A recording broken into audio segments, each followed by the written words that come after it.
अच्छा जहाँ part B की बात करते हैं, पार्ट बी में लिखा हुआ है assume that the offer of ₹450 million is accepted by SL share holders. वो बोलते हैं कि एसएल के शेयर होल्डर बोलते हैं कि 450 मिलियन हमें दे दो। Discuss the impact of this acquisition on control gearing and earnings per share of KL if it is funded with new debt of 10%। अगर हम नया एक डेट लें 10% का और उससे ये पैसे उसको पे करें तो हमारे अर्निंग्स पर शेयर पर, गियरिंग पर और कंट्रोल पर क्या इम्पैक्ट होगा। और दूसरी चीज़ लिखता है बाई इशुएंस ऑफ शेयर्स, यानी कि अगर हम नए शेयर्स इशू कर दें और ये पैसे कैसे ले आएँ और फिर हम जो है वो 450 मिलियन की पेमेंट करें तो हमारे ऊपर जो है ना वो क्या इम्पैक्ट होगा, ये हमसे सवाल कर रहा है। ठीक है, तो इस सवाल की कुछ डिस्कशन भी है, वो आपने जो है वो आंसर से रीड कर लेनी है और बाकी जो चीज़ें हैं वो मैं आपको ज़रा यहाँ पर एक बार समझा देता हूँ, एक बार करवा देता हूँ, एक बार बता देता हूँ। अच्छा जी, हमारी जो कंपनी है अभी उसका नाम है केएल और हमारा जो नेट प्रॉफिट है वो 55 है। ठीक है, और हमारे जो नंबर ऑफ़ शेयर्स हैं वो हमने कैलकुलेट किए 205 को हम अगर 10 से डिवाइड करते हैं 20.5 है। इसका मतलब एग्जिस्टिंग, एक तो हमारी एग्जिस्टिंग पोजीशन है, एग्जिस्टिंग पोजीशन ये है कि हमारा नेट प्रॉफिट 55 है और हमारे जो शेयर्स हैं, नंबर ऑफ़ शेयर्स हैं वो 20.5 है और इसीलिए जो हमारा अर्निंग्स पर शेयर है वो 55 डिवाइडेड बाई 20.5 यानी कि 2.68 है, 2.68 है। ठीक है, अच्छा अगर हम फाइनेंसिंग करते हैं डेट से और जो डेट है उस पर हमें 10% का इंटरेस्ट देना है, अगर हम फाइनेंसिंग करते हैं मर्ज एंटिटी की डेट से और डेट पर हमें 10% का इंटरेस्ट देना है तो हमें ये भी देखना होगा कि नई कंपनी जो है वो कितना कमाएगी और फिर उसमें से इंटरेस्ट जो माइनस होगा वो कितना होगा, फिर हमें क्या बच जाएगा। ठीक है, तो इसकी ज़रा वर्किंग देखते हैं। हम अगर ऊपर आते हैं अपनी इस वर्किंग्स पर, अच्छा ईयर नंबर 1 पर मेरी क्या पोजीशन होगी ज़रा ये देखो। ईयर नंबर 1 पर ये 182 जो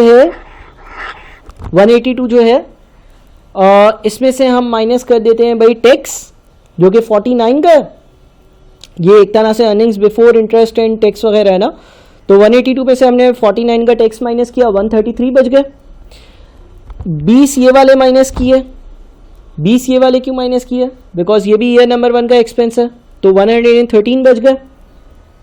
ठीक है, 113 मैं वापस से बता दूं, 182 में से टैक्स का एक्सपेंस 49 का और 20 का रिडेंडेंसी का अमाउंट माइनस किया, 133 बच गए। ठीक है, और हम इस 133 की अगर बात करते हैं तो इसमें क्योंकि हम free cash flows to company वाला या free cash flows to firm वाला मॉडल इस्तेमाल कर रहे थे, तो हमने जो डेट एग्जिस्टिंग था उसकी किसी किस्म की कोई वर्किंग नहीं करी। यानी कि अगर हम एग्जिस्टिंग डेट्स देखें तो उसकी वजह से जो लॉन्ग टर्म लोन हमने लिए हुए हैं उस पर 11 और 12% का जो इंटरेस्ट देना है वो यहाँ पर माइनस नहीं हुआ और उससे आने वाली टैक्स सेविंग जो है वो यहाँ पर अकाउंट फॉर नहीं हुई, तो उसको भी अगर अकाउंट फॉर कर दें तो 165 into 11% into 70% plus 142 into 12% into 70% 25.137 बनता है। तो मैं इसको 25 ले लेता हूँ। 25 जब मैं माइनस करता हूँ तो 133 माइनस 25 बच जाता है 108। कितना बच जाता है? 108 बच जाता है। ठीक है, ये बच गया आपका 108। अच्छा एक मिनट, ये 113 है, ये 113 है, 113 माइनस 25 88 बचता है। ठीक है ना, 113 कैसे, 182 माइनस 49 माइनस 20 इज 113 और 25 जो है वो इंटरेस्ट जो करंट पे करना है नेट ऑफ टैक्सेस, तो 88 का नेट प्रॉफिट हमारा आ रहा है ईयर नंबर 1 पर। ठीक है, और अगर मैं डेट से फाइनेंसिंग करता हूँ, वो बोलता है 450 मिलियन जो आपने एसएल को पे करने हैं उसके लिए आप नया डेट एक्वायर करो और उस डेट पर आपने 10% का इंटरेस्ट देना होगा, तो इसकी भी एक कॉस्ट होगी 450 इंटू 10% और 10% 450 इंटू 10% 45 है, उसका 70%, तो 31.5 की एक और कॉस्ट होगी। यानी कि हमारा मर्ज एंटिटी का 88 माइनस 31.5 जो नेट इनकम होगी वो कोई 56.5 पर चली जाएगी।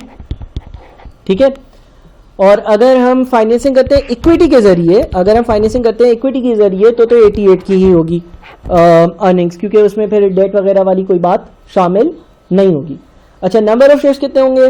दूसरे वाले केस में नंबर ऑफ शेयर्स 20.5 ही होंगे, जो एग्जिस्टिंग है वही रहेंगे, बिकॉज हम डेट से फाइनेंसिंग कर रहे हैं, नए शेयर्स इशू नहीं कर रहे। तो 56.5 को डिवाइड कर दो 20.5 से, तो ये आ जाता है आपका कोई 2.76 तकरीबन, ठीक है, 2.76।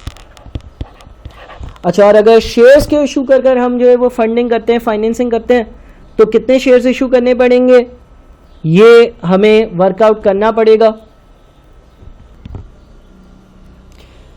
अच्छा, अब यार यहां पर देखो ये लिखा हुआ है बाय इशुएंस ऑफ शेयर्स। अब बाय इशुएंस ऑफ शेयर्स में दो केसेस होते हैं।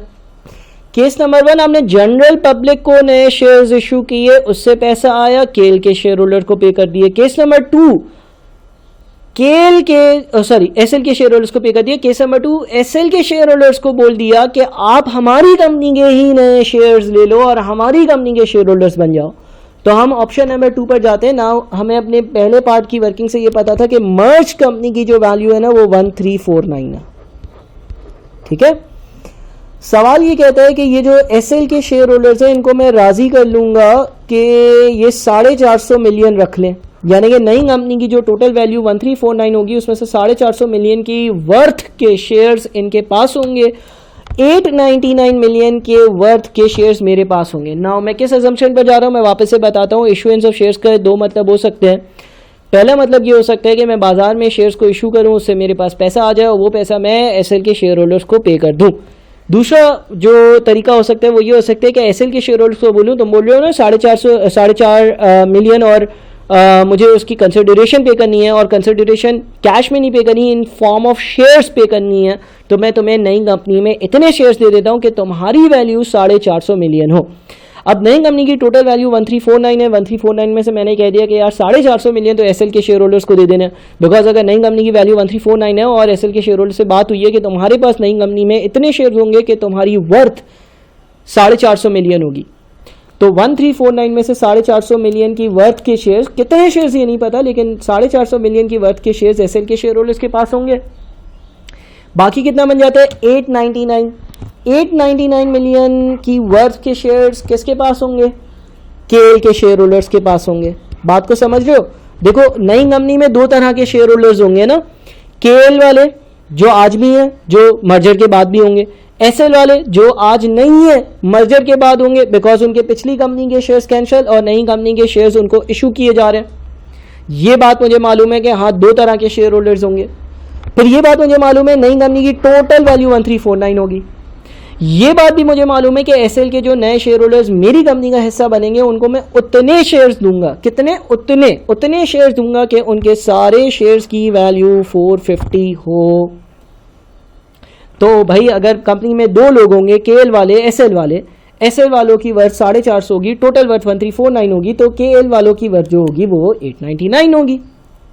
अच्छा, अब केएल वाले शेयर होल्डर्स आज भी हैं, बाद में भी होंगे, बिल्कुल, और उनको कोई नए शेयर्स भी नहीं मिल रहे, बिल्कुल, और उनके नंबर ऑफ शेयर्स मर्जर से पहले 20.5 थे, मर्जर के बाद भी 20.5 होंगे, बिल्कुल सही कह रहे हैं। तो अगर केएल के सारे शेयर होल्डर्स की वर्थ 899 होगी और इनके बीच में इनके पास 20.5 मिलियन शेयर्स होंगे, तो इसका मतलब ये हो गया कि 899 डिवाइडेड बाय 20.5, एक शेयर की वर्थ 43.85 होगी। एक शेयर की वर्थ 43.85 होगी। बात को समझ रहे हो? केएल वाले जो शेयर होल्डर्स हैं उनके सारे शेयर्स की वर्थ 899 होगी, ये लॉक है। ये बात भी लॉक है कि उनके जो टोटल शेयर्स होंगे वो 20.5 होंगे। अगर टोटल शेयर्स 20.5 होंगे और 899 उनके सारे शेयर्स की वर्थ होगी, तो एक शेयर की वर्थ कितनी होगी, या एक शेयर की मार्केट प्राइस कितनी होगी, या एक शेयर की वैल्यू कितनी होगी, 43.85 होगी, ठीक है।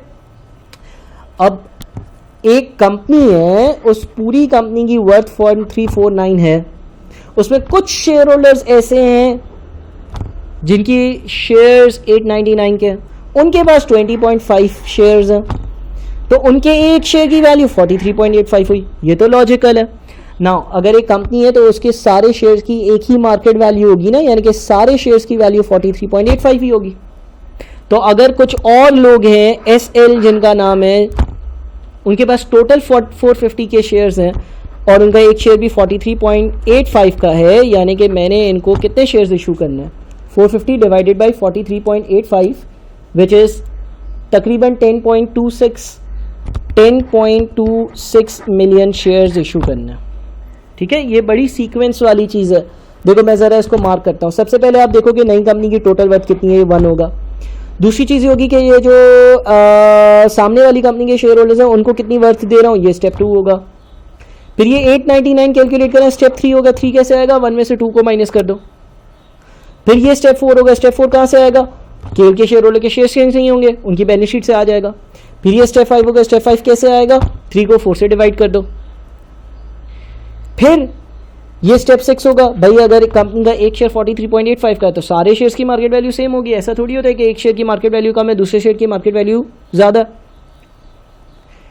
फिर ये स्टेप 7 होगा जिसमें तुम 450 को 43.85 से डिवाइड करोगे और फाइनली तुम्हें पता चलेगा कि तुमने अच्छा 10.26 शेयर्स दिए होंगे, बिकॉज एक शेयर 43.85 का है तो मैं 10.26 शेयर्स देता हूँ, तो 43.85 इंटू 10.26 के हिसाब से 450 मिलियन टोटल उनकी वर्थ बन जाती है। नाउ इसका मतलब ये हो गया कि जो नई कंपनी होगी उस नई कंपनी में कितने शेयर्स होंगे, 20.5 मिलियन शेयर्स होंगे प्लस 10.26 मिलियन शेयर्स होंगे। ये न्यू इशू ऑफ शेयर्स होगा, ये तो एग्जिस्ट करता ही करता है, यानी कि नई कंपनी के टोटल शेयर्स होंगे 20.5 प्लस 10.26 विच इज 30.76। ठीक है, और अगर इतने शेयर्स होंगे तो 30.76 से अगर मैं 88 को डिवाइड कर दूं ताकि मैं अर्निंग्स पर शेयर ढूंढ सकूं तो वो 2.86 पर जा रही है। 2.86 पर ईपीएस आ रहा है। सर ईपीएस इंक्रीज कैसे हो रहा है शेयर्स के इशू करने की वजह से? इसलिए क्योंकि प्रॉफिट जो है वो भी 88 पर रहा। ठीक है, अच्छा तो ये मैंने आप लोगों के सामने कुछ वर्किंग कर दी, और अगर इसका थियोरेटिकल आंसर भी आपने रीड करना हो तो वो एक बार आप रीड कर लीजिएगा। अच्छा, इसी तरह से गियरिंग की भी एक वर्किंग हो सकती है। गियरिंग की क्या वर्किंग हो सकती है, जब हम गियरिंग की वर्किंग करेंगे तो जब हम market value of a company की बात करते हैं, मार्केट वैल्यू ऑफ इक्विटी की बात करते हैं, तो उसमें फिर हम बुक वैल्यूज़ को अकाउंट फॉर नहीं करते हैं। अगर मुझे गियरिंग कैलकुलेट करनी है और मुझे मार्केट वैल्यूज़ अवेलेबल है तो मार्केट वैल्यू की बेसिस पर गियरिंग कैलकुलेट होती है। अच्छा, डेट वाले ऑप्शन में और इक्विटी वाले ऑप्शन में गियरिंग कैसे आएगी ये देख लेते हैं। गियरिंग के लिए जनरली हम लोग जो है वो debts divided by debt plus equity use कर सकते हैं या debt divided by equity use कर सकते हैं। जब मैं डेट्स इशू करूंगा तो टोटल डेट्स की वैल्यू कितनी होगी, टोटल डेट्स की वैल्यू होगी 165 और 148 के तो अभी से हैं ही हैं, 165 और 148 के तो एग्जिस्ट करते हैं ना डेट्स, और 450 के आप नए इशू कर रहे हो। इसका मतलब डेट्स वाले ऑप्शन में आपके पास टोटल डेट्स होंगे 165 प्लस 148 प्लस 450, यानी कि टोटल होगा 763, और डेट डिवाइडेड बाई इक्विटी का रेशियो बन जाएगा 763 डिवाइडेड बाई 763 प्लस 1349। डेट्स वाले केस में आपका डेट टू इक्विटी रेशियो बनेगा 763 plus 1349, 763 divided by answer which is 0.36:1। ठीक है, इक्विटी वाले केस में क्या होगा, इक्विटी वाले केस में आपके पास जो है वो कोई नया डेट नहीं है, तो आपका जो डेट टू इक्विटी रेशियो होगा वो होगा इन दोनों का एडिशन, यानी कि 165 प्लस 148, ये बंदा आपका 313 डिवाइडेड बाई इक्विटी की वैल्यू जो कि 1349 होगी। ठीक है ना, 311 डिवाइडेड बाई 1349 विच इज 0.2, एक मिनट, अच्छा 1349 और 311 आएगा ना, दोनों आएंगे।